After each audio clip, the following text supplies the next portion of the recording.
Olá pessoal, meu nome é Natália Dias, eu sou psicóloga, tenho mestrado e o doutorado, também com pós-doutorado, em distúrbios do desenvolvimento pela Universidade Presbiteriana Mackenzie.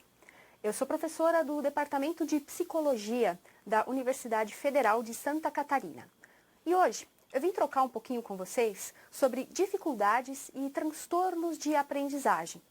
Talvez o melhor título para essa apresentação fosse uma pergunta: dificuldade ou transtorno de aprendizagem? Porque a ideia é que no decorrer desses slides a gente possa pensar um pouco quais são os fatores que estão subjacentes às dificuldades, aos transtornos de aprendizagem e que fatores poderiam nos ajudar a delinear, a discriminar melhor entre eles. Bom, professores em sala de aula e profissionais da saúde, e aí eu delimitaria principalmente fonoaudiólogos, psicólogos, médicos, em suas clínicas, em seus consultórios, muito frequentemente quando atendem a crianças e adolescentes, recebem crianças que vêm com uma queixa de meu filho não aprende, ou seja, uma queixa de dificuldade de aprendizagem. E se alguém não está aprendendo, existe ali um motivo que precisa então ser investigado. A dificuldade de aprendizagem, ela é a ponta do iceberg. Ela é simplesmente um indicador, é um sintoma de que alguma coisa não está correndo muito bem. Agora, a gente precisa tentar investigar por meio de uma avaliação ampla, uma avaliação compreensiva, o que pode estar na base dessa dificuldade de aprendizagem. Pode ser algo pontual, pode ser algo passageiro ou não. A gente pode estar falando de algo persistente e que vai precisar de uma avaliação mais extensa e de uma intervenção mais focal e mais direcionada. Acho que, sobretudo, é pertinente se explorar esse tema e tentar compreender as suas características e os diferentes fatores que estão associados à aprendizagem para que a gente saia de um determinismo simplista de que toda dificuldade de aprendizagem é um transtorno específico de aprendizagem, porque na realidade não é assim. Nós veremos que existem uma série de fatores que podem interagir e que vão impactar diretamente na aprendizagem da criança, e que nem toda dificuldade vai se configurar como um transtorno de aprendizagem. Em termos dos fatores que podem impactar a aprendizagem e, consequentemente, podem levar a dificuldades de aprendizagem, nós temos este modelo do Fletcher, de um artigo publicado recentemente, onde ele traz um modelo que é causal e que considera as interrelações entre os vários níveis de processamento que estariam envolvidos na aprendizagem. Então, a gente tem, por exemplo, um primeiro nível que poderia influenciar a aprendizagem, que é o nível neurobiológico. Ali a gente vai pensar, por exemplo, nos fatores genéticos, que podem levar a uma maior vulnerabilidade ou suscetibilidade para o desenvolvimento de um transtorno específico de aprendizagem. Também fatores associados à própria estrutura e funcionamento cerebral. Quando falamos em transtornos de aprendizagem, por exemplo, sabemos que existem algumas áreas específicas do cérebro de indivíduos acometidos por esse transtorno que funcionam de uma forma diferente no cérebro de indivíduos que não têm um transtorno de aprendizagem. Essas áreas, essas alterações de desenvolvimento e de funcionamento já estão bem delimitadas na literatura. Mas além do nível neurobiológico, a gente ainda pode pensar no nível cognitivo.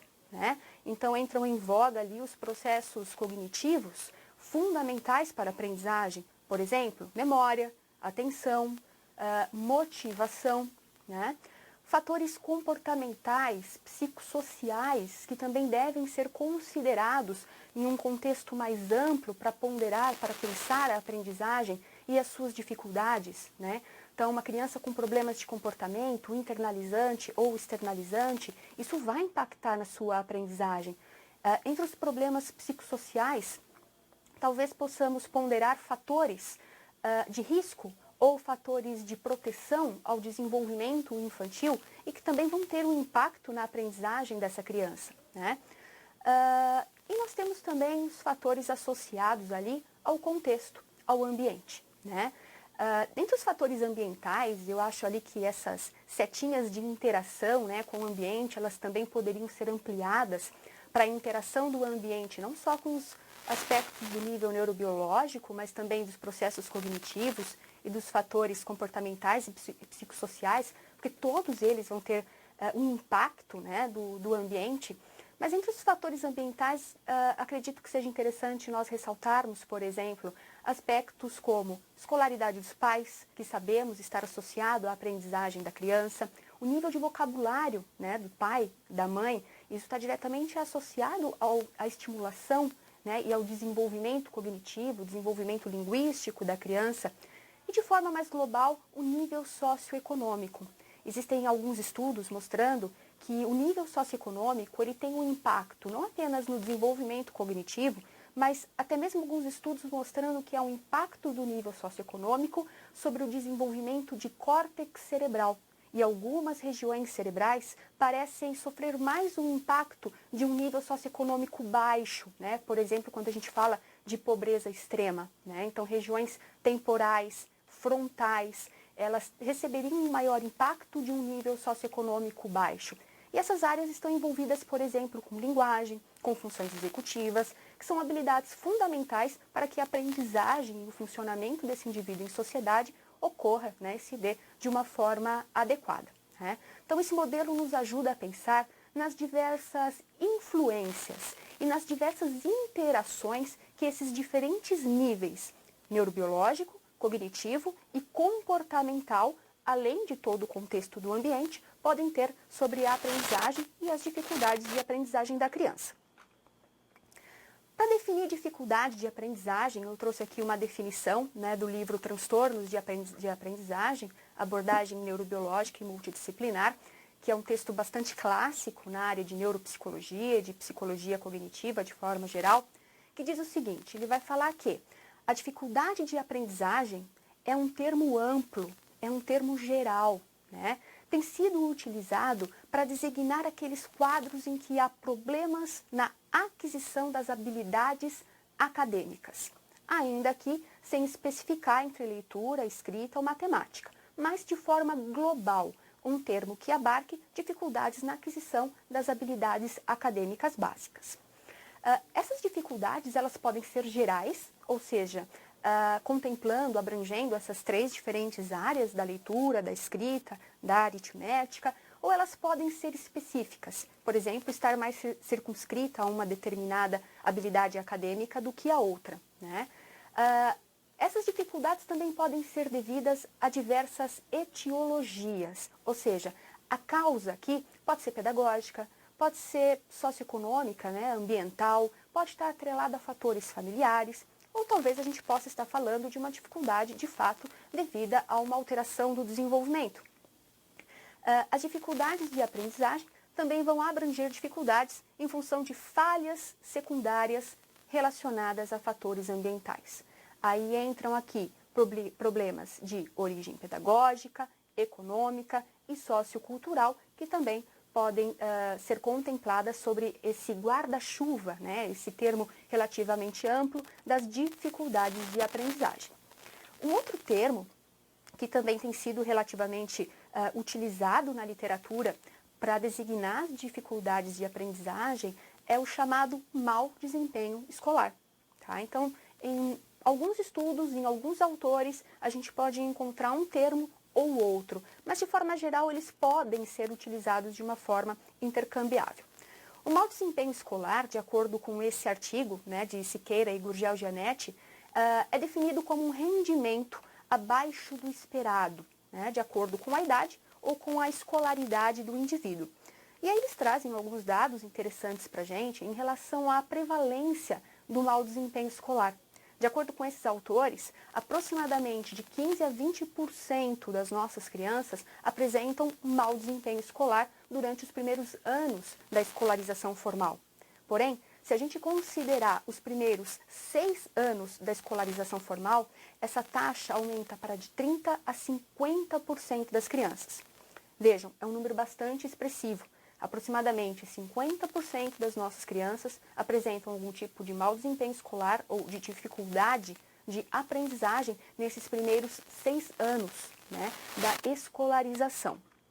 Ainda de acordo com esse artigo, o mau desempenho escolar ele está associado a uma série de problemas no âmbito individual, no âmbito familiar, no âmbito escolar, como consequência também no âmbito social, né? Por exemplo, ele vai ter um impacto importante sobre os aspectos emocionais daquela criança ou daquele adolescente que vivencia dificuldade de aprendizagem, né?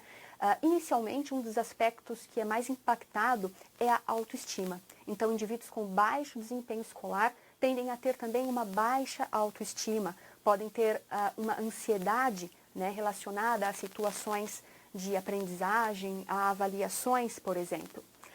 Além disso, esses indivíduos acabam tendo uma desmotivação crescente frente às situações de aprendizagem e uma perca do interesse, né, por estas situações de aprendizado de forma geral.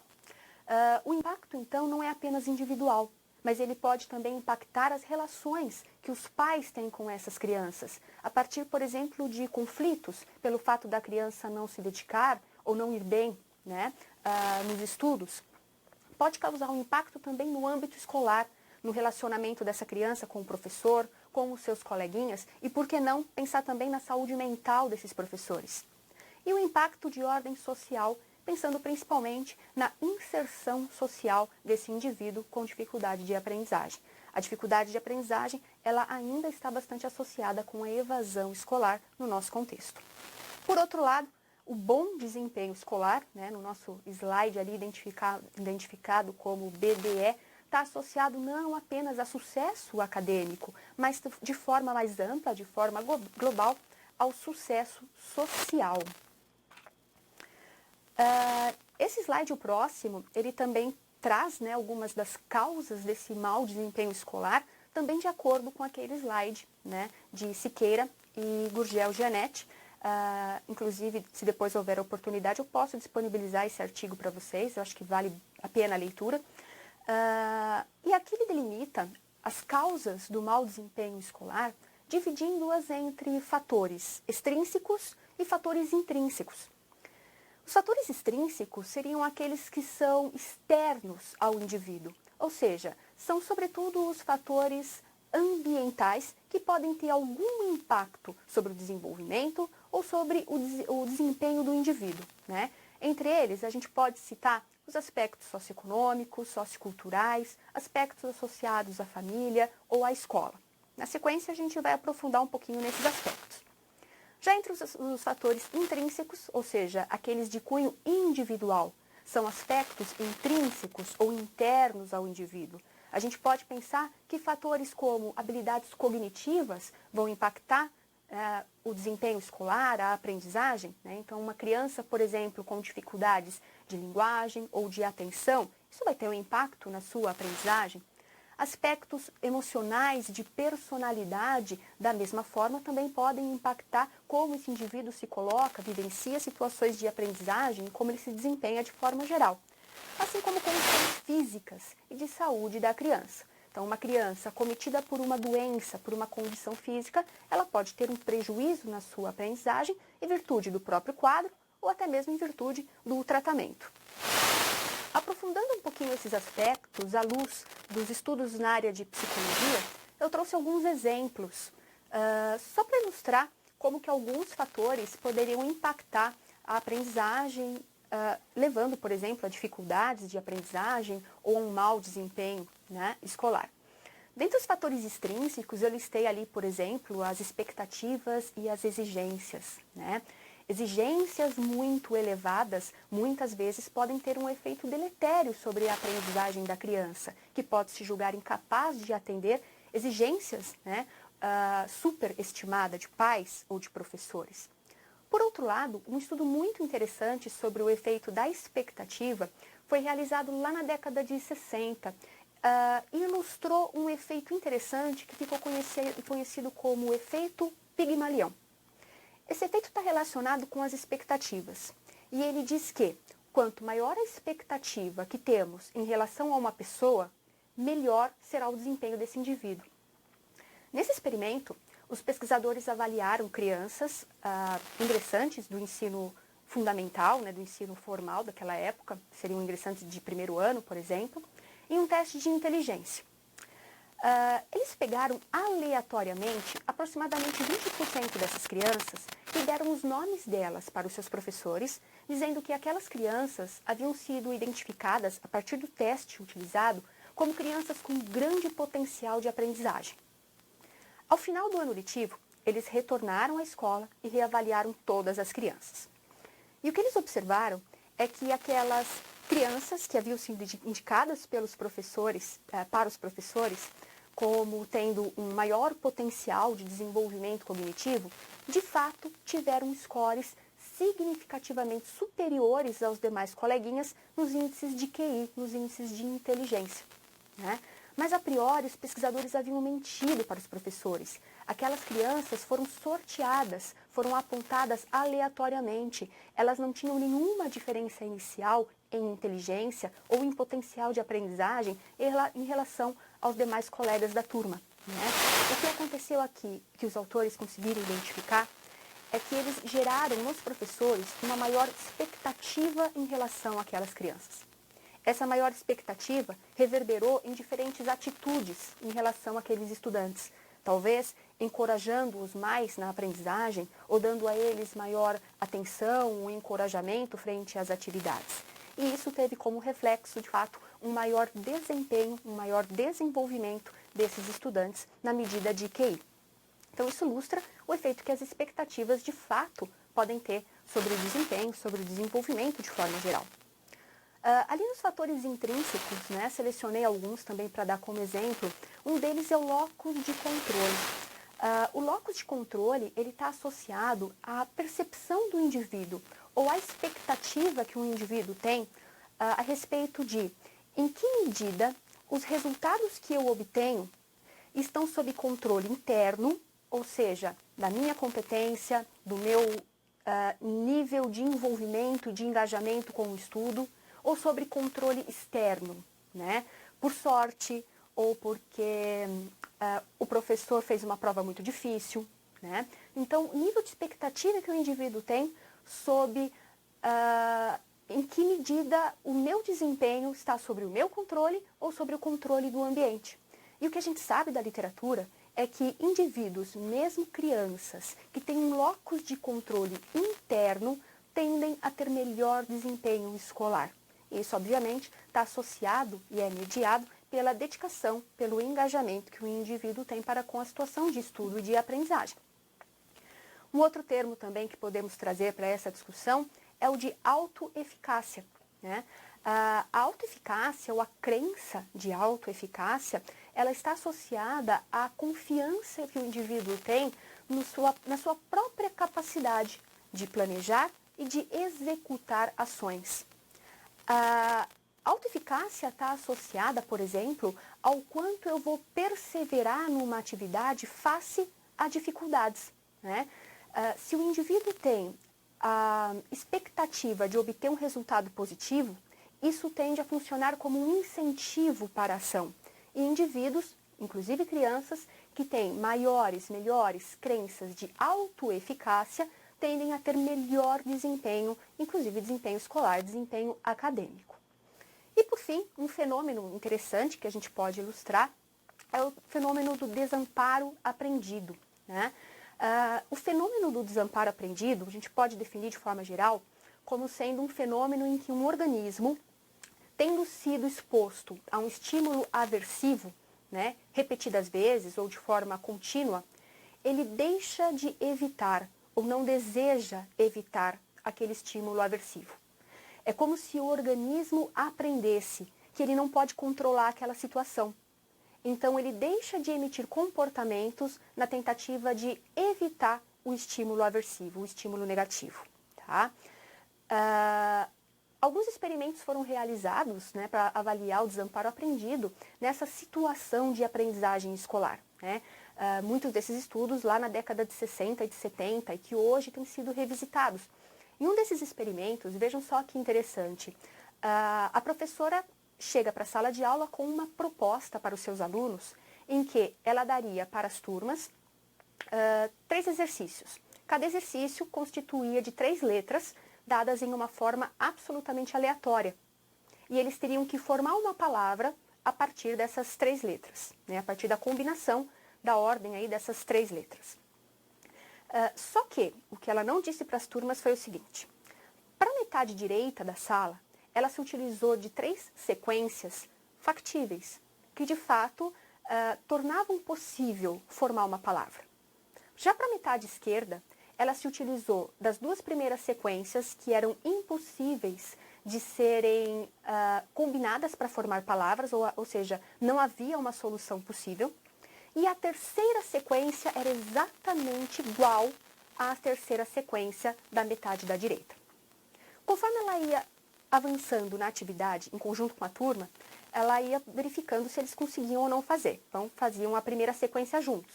A metade da direita conseguiu, eles levantavam a mão, conseguiram. E a metade da esquerda? Obviamente eles não conseguiam, a solução era impossível, né? A professora então fazia verbalizações como: nossa, como que vocês não conseguiram se eles conseguiram, né? Denotando o quê? O fracasso desse lado da turma de executar a atividade. Então vamos para a segunda sequência. Novamente, vocês conseguiram? O pessoal da direita conseguiu. E o pessoal da esquerda? Novamente, eles não conseguiram, né? E a professora denotava, né? Ela relevava esse fracasso. Puxa, vocês não conseguiram, mas eles conseguiram. O que aconteceu com esse lado da turma hoje, né? Quando chegavam na terceira sequência, que era exatamente igual para as 2 turmas, e ao final a professora perguntava: vocês conseguiram? Terminaram? A turma da direita terminava, conseguia executar. A turma da esquerda não. Mas por quê? Se a terceira sequência era exatamente a mesma para as 2 partes da classe, para as 2 metades da turma, né? O fenômeno do desamparo aprendido, ele explica isso, né? Na verdade, a nossa experiência de fracasso, ela tende a interferir nas nossas experiências posteriores, nas nossas experiências futuras. Então, o fato deles terem experienciado o fracasso na primeira tentativa, na segunda tentativa, parece ter tido um efeito importante que impactou o desempenho na terceira tentativa, né?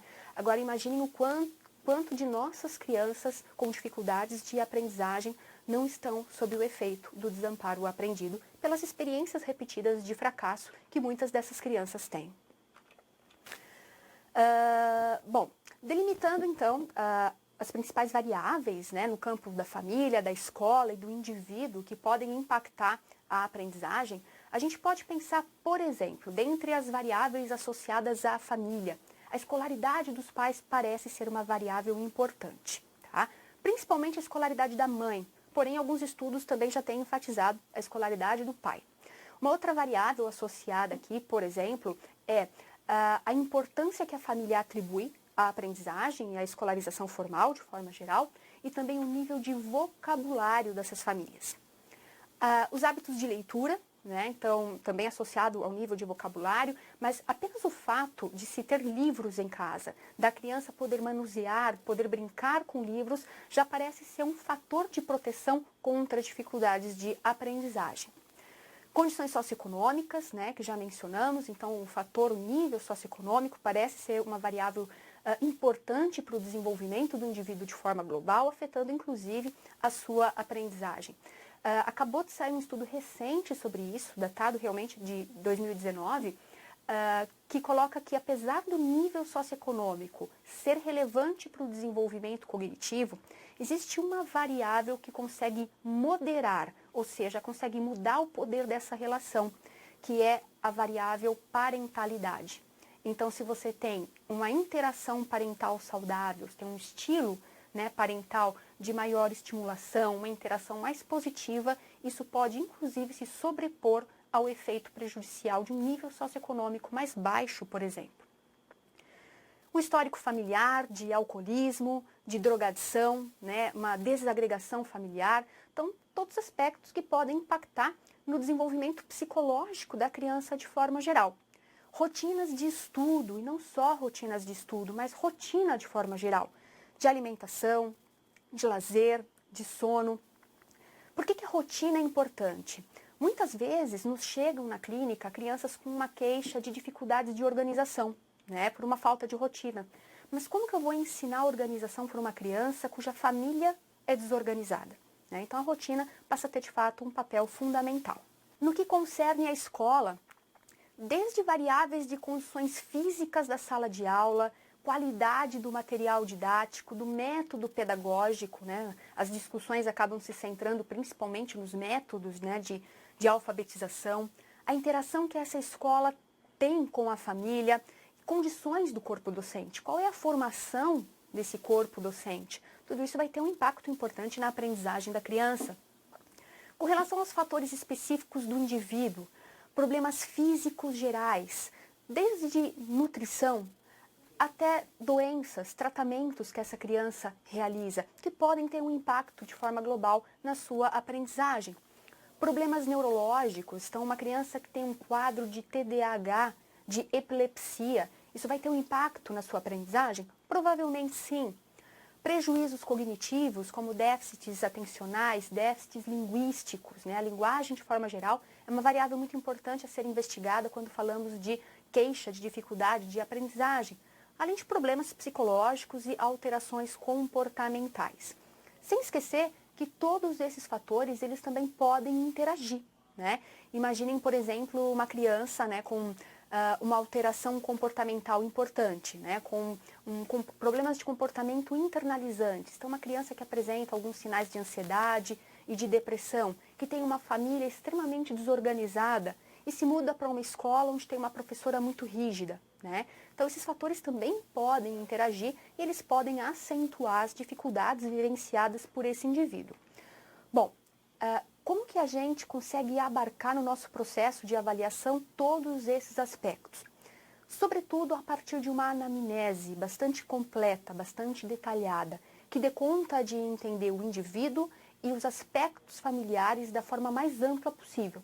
Também é fundamental que o profissional tenha um contato estreito com a escola, que faça visitas à escola para que ele também possa coletar a informação nesse loco. Aqui só a título de curiosidade, de informação, né, vejam que 7 a cada 10 crianças que procuram por serviços de saúde apresentam queixas de mau desempenho escolar e problemas emocionais associados, né?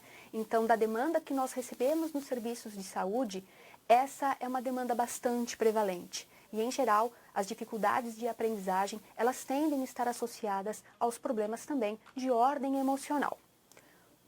Quando falamos de dificuldade de aprendizagem, nós podemos então pensar em dificuldades naturais e também em dificuldades secundárias. As dificuldades naturais são aquelas que praticamente todo indivíduo experimentou ou pode experimentar em algum momento da sua vida, tá? Em geral, elas são decorrentes de algum aspecto ou uma situação pontual que acontece na vida do indivíduo. Por exemplo, pode ser decorrência da proposta pedagógica, da exigência da escola ou da exigência da família, conflitos eventuais que essa criança esteja vivenciando no seu ambiente familiar e que podem, como consequência, impactar também na sua aprendizagem. Essas dificuldades, elas tendem a desaparecer ou a partir de um esforço maior do aprendiz ou se intervenções específicas forem endereçadas para situações que geraram essa dificuldade. Um outro tipo de dificuldade, porém, são aquelas secundárias. Secundárias a quê? A outros quadros diagnósticos. Aqui nós temos, por exemplo, um quadro diagnóstico que vai atuar primariamente sobre o desenvolvimento de forma global, mas que de forma secundária também vai impactar a aprendizagem, né? Por exemplo, uma criança que tem um quadro de deficiência intelectual, né? Ele tem um quadro que de forma ampla vai levar a um comprometimento global do seu desenvolvimento, mas que de forma secundária, ou seja, como uma consequência, também vai acarretar uma dificuldade de aprendizagem. Outros exemplos, uma deficiência sensorial, quadros neurológicos como as epilepsias, tumores cerebrais, o próprio TDAH, transtorno de déficit de atenção e hiperatividade, transtornos psiquiátricos na infância, né? Todos eles acometem o desenvolvimento de uma forma global, mais ampla, mas secundariamente também podem comprometer a aprendizagem da criança. Por outro lado, quando falamos de transtornos de aprendizagem, aí nós estamos falando de condições que são caracterizadas por serem neurobiológicas, né? Ali a gente tem um cérebro que processa a informação de uma forma diferente. E aí, para falar sobre os transtornos de aprendizagem ou o transtorno específico de aprendizagem, como o DSM traz em sua nova nomenclatura, vale a pena a gente dar uma olhadinha nesse manual de classificação. O transtorno específico de aprendizagem, ele se enquadra dentro de uma categoria mais ampla dos transtornos do neurodesenvolvimento, né? Em geral, aqui nós temos quadros que vão surgir em momentos relativamente precoces do desenvolvimento do indivíduo e que vão ter um impacto no seu funcionamento social, escolar, né, acadêmico e também ocupacional. Especificamente, o transtorno específico de aprendizagem, ele vai ser caracterizado como um déficit específico, tá? Isso inclusive está no nome, transtorno específico de aprendizagem, e é uma delimitação importante. Então, caracterizados como déficits específicos na capacidade do indivíduo para processar informações com eficiência e precisão. E aqui nós estamos falando de informações, de conteúdos específicos em relação à leitura, à escrita e à matemática. Nesses casos, nós temos habilidades acadêmicas que estão abaixo da média que seria esperado pela idade ou pela escolaridade desse indivíduo, né? Ou um desempenho que pode ser aceitável, porém diante de um grande investimento, de um grande esforço cognitivo desse indivíduo. A característica fundamental desses transtornos é que eles levam a um comprometimento, a um prejuízo funcional importante, uma vez que acomete habilidades que são fundamentais para a inserção social e para o funcionamento desse indivíduo no seu dia a dia. Em termos dos critérios diagnósticos, né, a gente tem ali o primeiro critério, né, para a classificação do transtorno específico de aprendizagem. Então, dificuldades na aprendizagem ou no uso de habilidades acadêmicas, que persistem por mais de 6 meses, apesar de intervenções dirigidas, tá? Pelo menos um dos seguintes sintomas tem que estar presente. Por exemplo, a leitura de palavras de forma imprecisa ou lenta e com esforço, dificuldades para compreender o sentido do que é lido, dificuldades na ortografia, dificuldades na expressão escrita, por exemplo, aqui pensando nas dificuldades com pontuação ou na clareza, né, da organização escrita, dificuldades para dominar o senso numérico e dificuldades na aplicação do raciocínio matemático, né, para solucionar problemas do dia a dia. Com relação a esse novo aspecto que o DSM traz, né, que seriam a necessidade de você dirigir intervenções, né, dentro do próprio processo diagnóstico, algo que pode colaborar muito, que ainda é pouco difundido no Brasil, é o modelo de RTI, né, de Response to Intervention, ou de resposta à intervenção. Esse é um modelo de intervenções em camadas e que pode funcionar muito bem quando integrado à educação. Aqui a gente tem uma primeira camada, que é uma camada de caráter preventivo ou universal, em que uma intervenção preventiva e baseada em evidência é endereçada a todos os indivíduos. Aqueles que não evoluem passam por uma segunda camada de intervenção em grupo.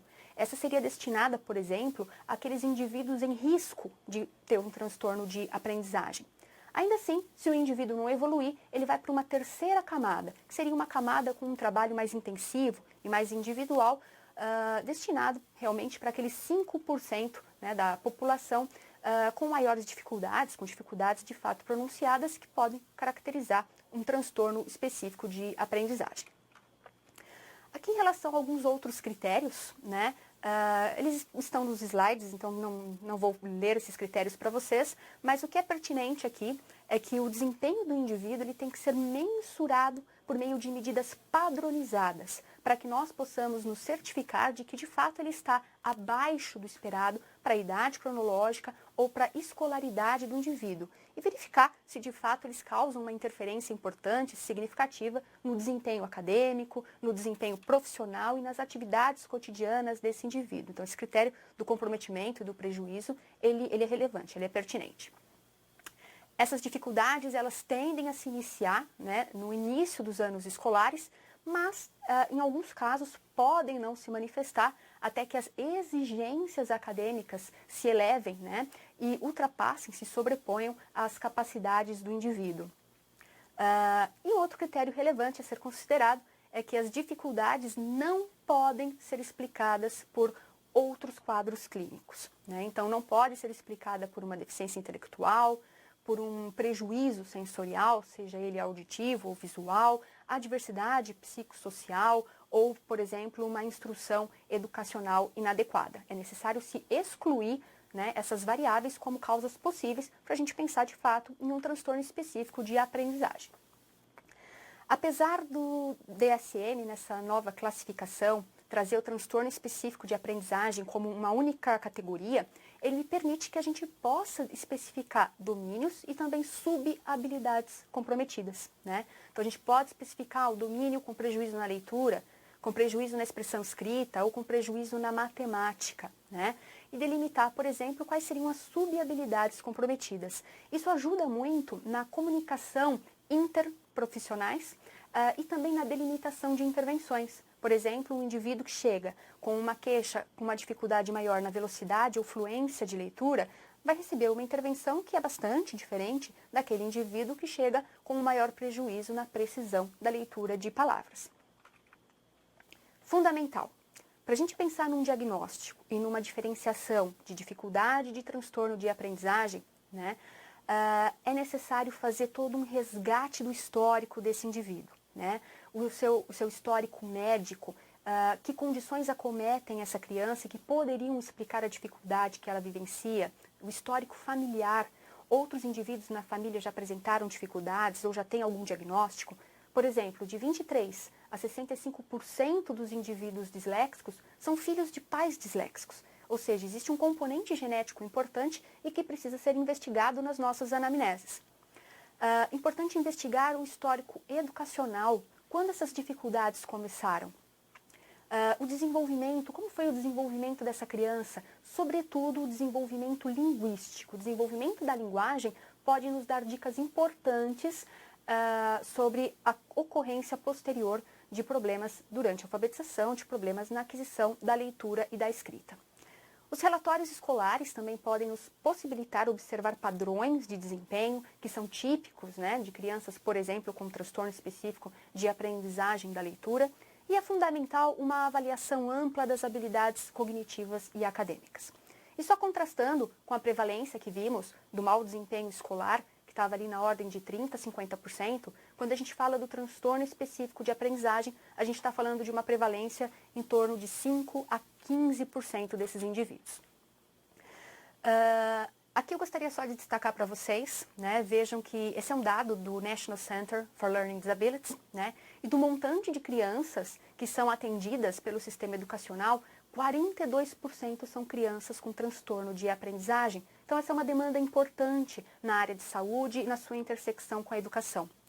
E um outro aspecto que eu gostaria de relevar se refere àquela curva de desenvolvimento. Isso para que a gente deixe de lado essa postura do esperar para ver.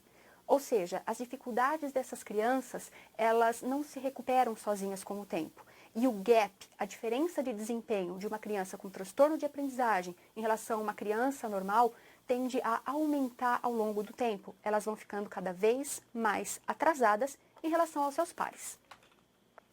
Para dar um exemplo de transtorno específico de aprendizagem, eu trouxe a dislexia, que é o transtorno de aprendizagem mais amplamente conhecido, difundido, estudado na literatura.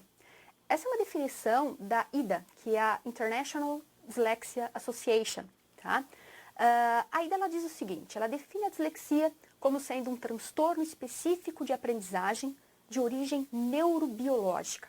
Então vejam, dois aspectos a relevar. É um transtorno específico de aprendizagem. Essas crianças não têm uma alteração global, elas têm uma alteração específica e de origem neurobiológica. Esse cérebro processa a informação de uma forma diferente. É caracterizada por dificuldades com o reconhecimento de palavras de forma precisa ou fluente.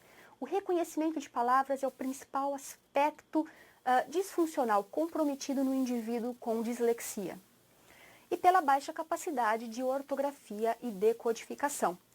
Essas dificuldades são tipicamente resultam de um déficit no componente fonológico da linguagem. Tá? Ali eu destaquei o déficit no componente fonológico porque hoje a hipótese mais amplamente aceita a respeito da dislexia é que ela seja fruto, resultado de uma alteração na forma como o cérebro desses indivíduos processam a informação, mas não qualquer informação. a informação fonológica, ou no processamento dos sons da fala. Em termos de neurobiologia da dislexia, a gente tem aqui na figura maior à esquerda as áreas que tipicamente são ativadas e estão envolvidas nos processos de leitura, né? E ali à direita nós temos as áreas que são ativadas no cérebro de um indivíduo disléxico. O que a gente observa é um padrão de hipoativação, ou seja, uma menor ativação, uma disfunção nas regiões temporoparietais e temporo-occipitais do hemisfério esquerdo. E uma hiperativação, ou seja, uma maior ativação da região frontal inferior do hemisfério esquerdo. Essa hiperativação funcionaria quase como uma compensação, numa tentativa do indivíduo de compensar a falta de ativação nessas regiões posteriores. Com relação às hipóteses explicativas, né, eu já iniciei falando um pouquinho sobre isso ali na definição. Hoje, a hipótese mais amplamente aceita a respeito da dislexia é a hipótese do déficit fonológico, em que os indivíduos com dislexia teriam então uma alteração no processamento fonológico, que incluiria alterações nas habilidades de consciência fonológica, memória fonológica e acesso ao léxico. Tá? Consciência fonológica é um conceito importante, se refere à nossa capacidade de manipular os sons da fala. Essas dificuldades levariam, por exemplo, a uma dificuldade do indivíduo com dislexia de fazer um uso adequado das relações letra e som. E por isso a sua leitura seria baseada praticamente na memorização visual das palavras. Isso vai levar a prejuízos, por exemplo, na sua acurácia, ou seja, eles têm uma dificuldade na precisão, eles cometem muitos erros, muitas trocas, eles tendem a ler por adivinhação e também levam um prejuízo na fluência dessa leitura. Tá? Aqui eu trouxe como exemplo um instrumento que pode ser utilizado para avaliar esses perfis de leitura, né? Só para explicar brevemente o gráfico a seguir, eu vou falar um pouquinho sobre os itens que temos aqui. Ali nós temos fada, sobre a figura de fada, que é uma palavra correta regular. Depois táxi, sobre a figura de táxi, que é uma palavra também correta e irregular. Depois a gente tem rádio, na figura do telefone, onde a gente tem uma troca de significado, uma troca semântica. Ali a gente tem a palavrinha televisão, né, sobre televisão, que é uma troca visual. Mágico, sobre a figura do mágico, que é uma troca fonológica. E o gênio, que apesar do som estar correto, está escrito de forma ortograficamente incorreta. E melosse, que é uma palavra que não existe, é uma pseudo-palavra. Nesse tipo de teste, a criança tem que colocar certo ou errado. Então, ela vai falar se a correspondência palavra-figura está certa ou se está errada. E o que a gente observa quando aplicamos isso a crianças disléxicas é esse perfil de desempenho. Tá? A gente tem ali em azul mais escuro o padrão de desempenho das crianças com dislexia. E vejam que em alguns itens, como nas palavras corretas, regulares ou irregulares, nas trocas semânticas, ali está como VS, né, vizinha semântica, ou nas pseudo-palavras estranhas, ali PE, elas vão tão bem quanto as crianças não disléxicas. Onde que as crianças com dislexia falham? Quando a gente tem as trocas visuais, né, então a teu, eu, visão, né, sobre a figura de televisão, elas não se dão conta dessas trocas visuais, porque elas tendem a ler a palavra como um todo, pelo contexto, a partir de memorização visual. Elas também falham nas trocas fonológicas, elas aceitam mágico como correto, tá? Sem perceber que ali nós temos um sh em vez de um j. E elas também falham nas pseudo-palavras homófonas, que são aquelas que estão ortograficamente incorretas, né, como ali o exemplo do gênio, mas que mantêm o som igual, análogo à da palavra real, né? Então, elas têm dificuldades quando elas precisam se utilizar de estratégias mais elaboradas, mais sofisticadas para a leitura. Elas recorrem a um tipo de leitura baseada na memorização visual e é por isso que elas cometem esse tipo de erro, sem avançar para estratégias mais adaptativas, mais adequadas, que lhes dariam possibilidades de dar conta da leitura desse tipo de material. Bom, o que a gente vai avaliar quando se tem uma suspeita de dislexia, tá? Por exemplo, em termos de uma avaliação excludente, né? Ou seja, aquilo que tem que estar preservado, né? Nós vamos mensurar, vamos considerar alguns processos cognitivos, entre eles compreensão de linguagem oral, inteligência, processos cognitivos outros como atenção, processamento visual, que devem estar preservados. Ou que não devem estar prejudicados a ponto de explicar a dificuldade de leitura que aquela criança apresenta. Também é fundamental se certificar que a dificuldade que a criança apresenta não seja devida a uma alteração de integridade sensorial, auditiva ou visual, ou a alguma alteração neurológica conhecida. Então, se a criança tem alguma lesão cerebral, alguma disfunção já conhecida, se ela tem um quadro de epilepsia, então provavelmente nós não estamos falando de um transtorno específico de aprendizagem, em sim de uma dificuldade que é secundária a uma alteração neurológica.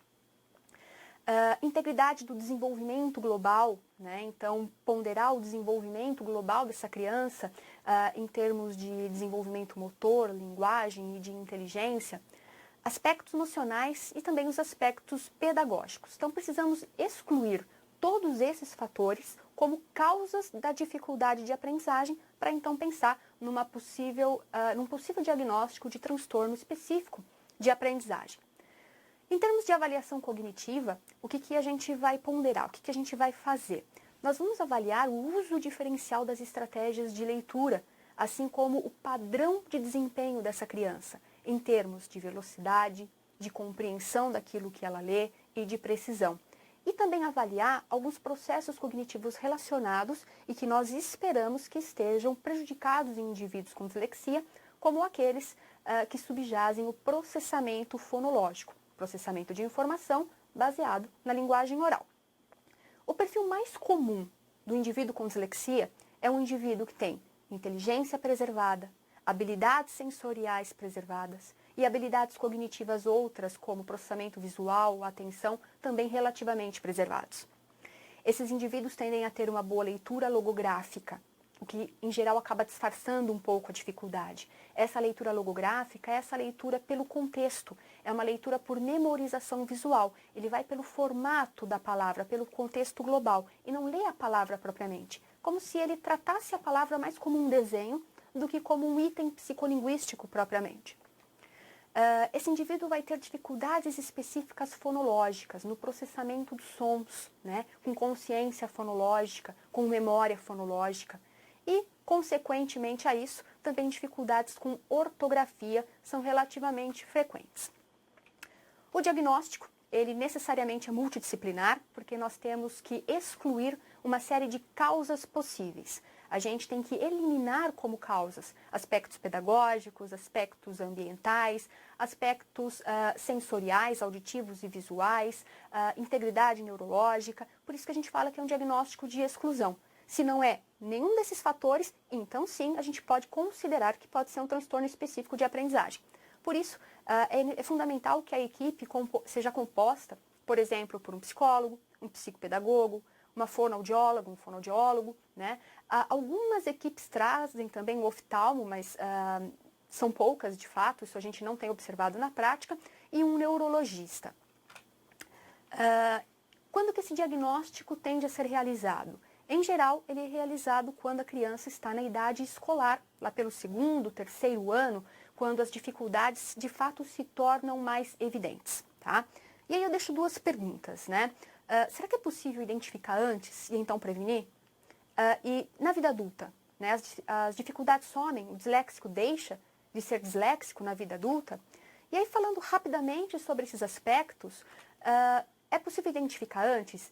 Não é possível diagnosticar antes. A gente não pode dar um diagnóstico de transtorno específico de aprendizagem para uma criança em idade pré-escolar. Mas existem uma série de fatores, né, e de habilidades que são preditoras. E a gente pode identificar, por exemplo, uma criança em situação de risco de desenvolver um transtorno de aprendizagem. Esse é um estudo que retrata isso, ao passo em que ele avaliou crianças aos 54 meses e separou em dois grupos. Um grupinho tinha dificuldades de linguagem e o outro não, nenhum problema no desenvolvimento da linguagem. E eles acompanharam essas crianças ao longo dos anos até que elas chegaram no 5º ano e avaliaram o desempenho delas em leitura. E o que eles observaram é que ao longo do 1º ano, do 3º ano e do 5º ano, mesmo no desempenho em leitura, o desempenho daquelas crianças com problemas de linguagem e sem problemas de linguagem nunca se igualou. As crianças com alteração de linguagem tiveram um desempenho inferior em leitura ao longo de todos os anos sucessivos. E aí a pergunta que o autor faz é, era de fato necessário esperar que essas crianças chegassem ao 5º ano para identificar que elas tinham um problema de leitura? Na verdade, não. Isso poderia ter sido identificado lá aos 54 meses, simplesmente a partir de uma identificação de aspectos do desenvolvimento de linguagem, que poderiam identificar, então, crianças em situação de risco para desenvolver uma dificuldade maior de leitura. E com relação a essas dificuldades no curso da vida adulta, né, essas dificuldades somem? Não, elas não somem. Se não forem endereçadas intervenções específicas, essas dificuldades elas tendem a continuar, tá? E aí nós vamos ter uma série de outros custos associados, como por exemplo os custos emocionais, os custos ocupacionais na vida laboral desse indivíduo e também um custo social, porque essas dificuldades elas tendem a se manter ao longo da vida desse indivíduo. Daí a importância da avaliação para a correta identificação, para que então um plano de intervenção possa ser feito para que sejam trabalhadas essas dificuldades. Bom, eu gostaria de deixar aqui alguns agradecimentos para a doutora Bruna Trevisan e a doutora Tatiana Meca por algumas ideias e slides que foram compartilhados para essa apresentação e também para o Núcleo Desenvolver, né, principalmente ali para os pediatras Cláudia Lorenzo e João Carlos Chicota, que possibilitaram, né, essa troca que pude ter com vocês a respeito de dificuldades e transtorno específico de aprendizagem. E gostaria de deixar algumas sugestões para aqueles que eventualmente tenham maior interesse na área e que queiram se aprofundar um pouco nesse tema, tá? Nos últimos anos temos visto um crescimento importante de uma área que tem sido denominada como neuroeducação ou neurociência aplicada à educação, tá? Esse é um artigo que eu deixo como sugestão para que aqueles que tenham interesse na área possam ler, onde ele vai falar, por exemplo, de achados da neurociência, como, por exemplo, como que sono, nutrição, exercícios físicos podem interagir, podem impactar na aprendizagem. Esses são alguns dos livros que eu utilizei para essa apresentação, para essa fala, e que deixo também como dica, são livros em geral da área de cognição e de neuropsicologia e que trazem as suas contribuições, que estendem as suas contribuições para a área de educação e saúde, né? Essa é uma área de intersecção, né, entre educação e saúde, quando a gente fala da aprendizagem e das dificuldades que a acometem.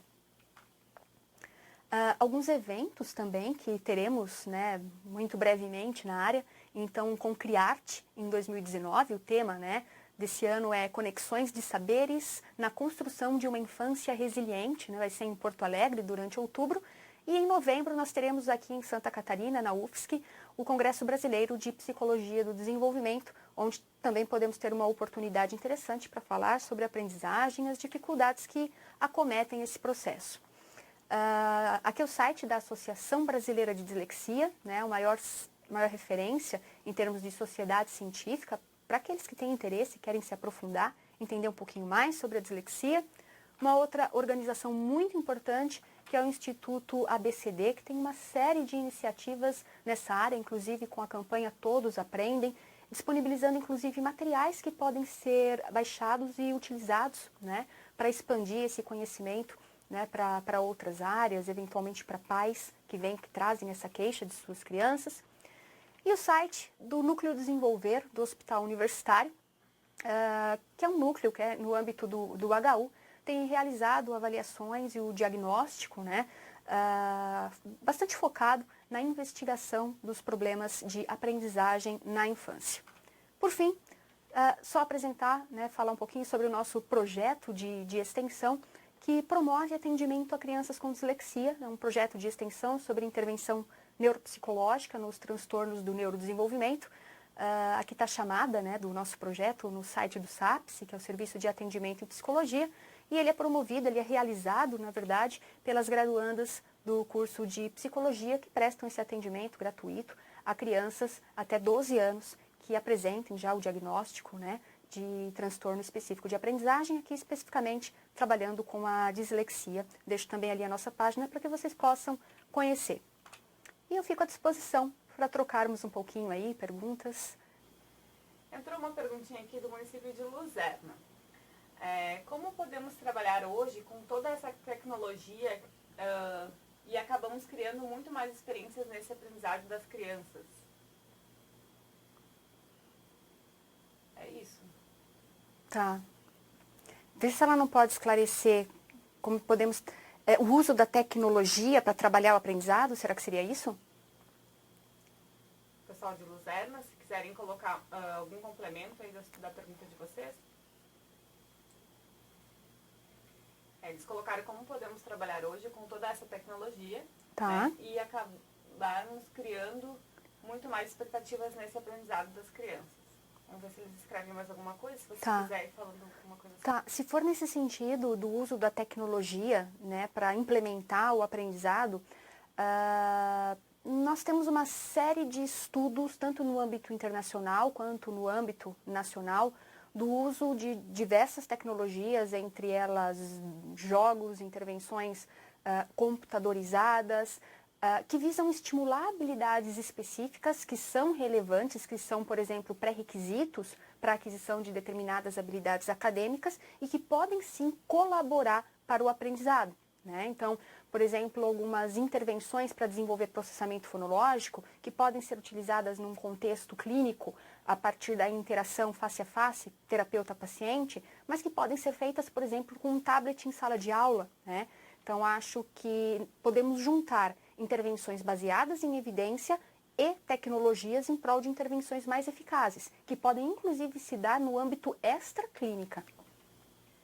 Eles colocaram aqui um complemento, pessoal de Luzerna, que as crianças acabam utilizando muito a tecnologia, né, hoje em dia, e isso acaba dificultando o processo de aprendizagem, né, Tá.